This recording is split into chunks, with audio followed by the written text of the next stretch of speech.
Got my M1 carbine here, and got my 30 carbine mag. Oh, that's odd, it doesn't seem to be fitting. Oh, that's right, 22, forgot.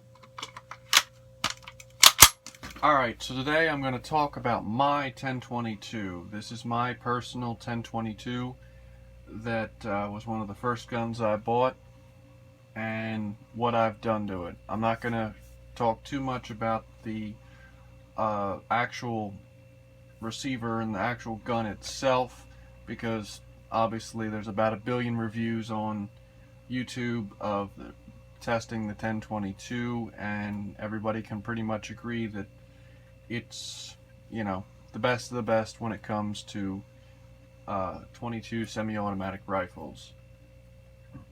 What I am going to do is I'm going to talk about all the add-ons and things I've done to mine to personalize it to my liking. Basically what I've done is I made mine look like an M1 carbine. Back before I could afford to actually go out and buy an M1 carbine, I saw some of this stuff and thought that'd be a pretty cool thing to do. So here's what I ended up with. Now this is a multiple different things. I'll go over them one by one, starting with the sights. These are the Tech Sight TSR 200s, and they are fully adjustable for both windage and elevation, and they're very easy to install. The front sight is adjustable for elevation, pretty much your standard post, standard adjustment.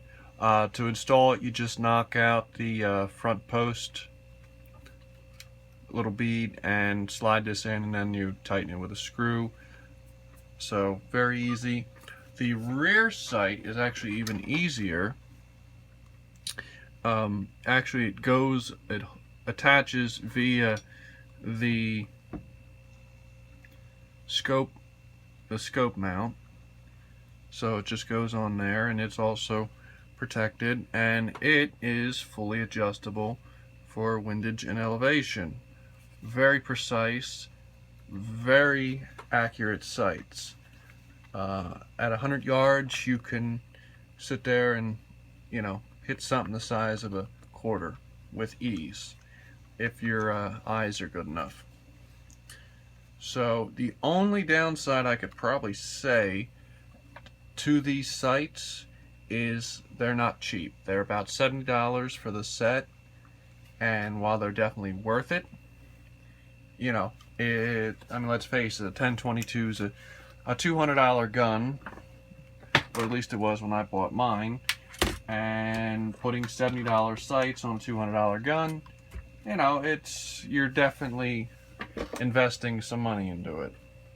So other than that, I definitely recommend them, as they are a huge improvement over your standard sights. So I definitely enjoyed that. Originally Tech Sight made a M1 carbine copy, which was the standard flip sight that they originally put on the M1 carbine, and I actually switched them out for these because the flip sights they were set ranges, and if you weren't shooting at that set range, I don't remember the exact ranges, it wasn't a whole lot of fun. So I got these because you can set it for any distance you want. So moving on to the stock. Now this stock I got from earthrbrown.com, I believe that's the site, and it was about $100, $109, $110, something like that. And what it is it's a complete drop-in stock for your 1022. Literally, to install it, all you've got to do is take off your old stock via the takedown bolt, and you drop it in, and you put your top cover back on, and you're good. This slips on. A very nice, well-made stock. and it's pretty much an exact copy of the M1 Carbine. The nice thing is it's cut for the oiler and the sling, so this is actually a reproduction M1 Carbine sling that hooks right onto it and helps complete the look. You can get these slings just about anywhere. I mean, any Google search, just type in, M1 Carbine sling, and you'll get it up. They're not a lot of money. They usually come with the oiler and everything, and I think they're $10, $15. They're not a lot of money. Same thing with this. This is the standard M1 Carbine pouch. It's actually more, I think they were more of a belt pouch, and they just got slid over the buttstock. So the only thing you have to be careful with this is because it was for your belt, there's a button, there's a snap right here, and I put a piece of duct tape in between it and the stock just so it wouldn't scratch the stock. Completely optional, but just for me it helped a little. And the nice thing about this is you can actually take your little box mag and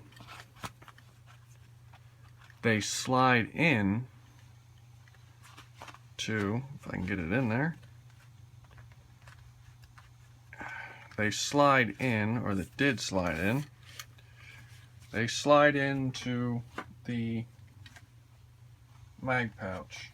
Now it's a bit bulky, there we go,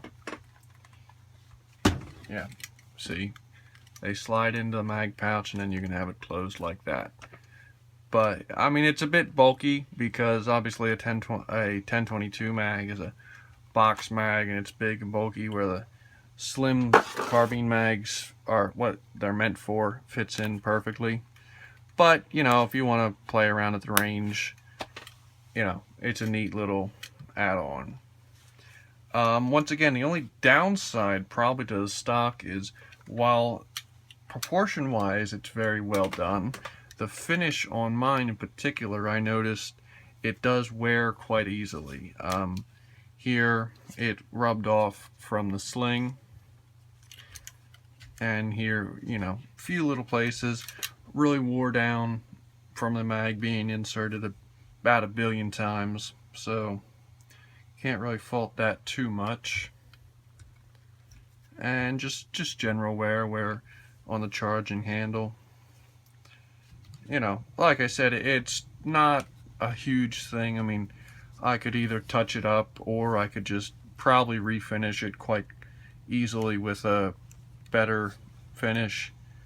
But for what it is, it's a plinking rifle, so it's not really, this is not really something where you're gonna freak out over a couple little scratches.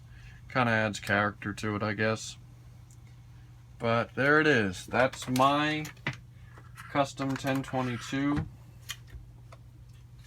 I figured I'd show it off. I know a lot of people, whenever I'm at the range with it, they always ask me about it. Everybody, wants to know where I got the stuff from. So I figured I'd do a video showing it off. If you have any questions, feel free to ask them. I always try and respond when I can. And have a good day.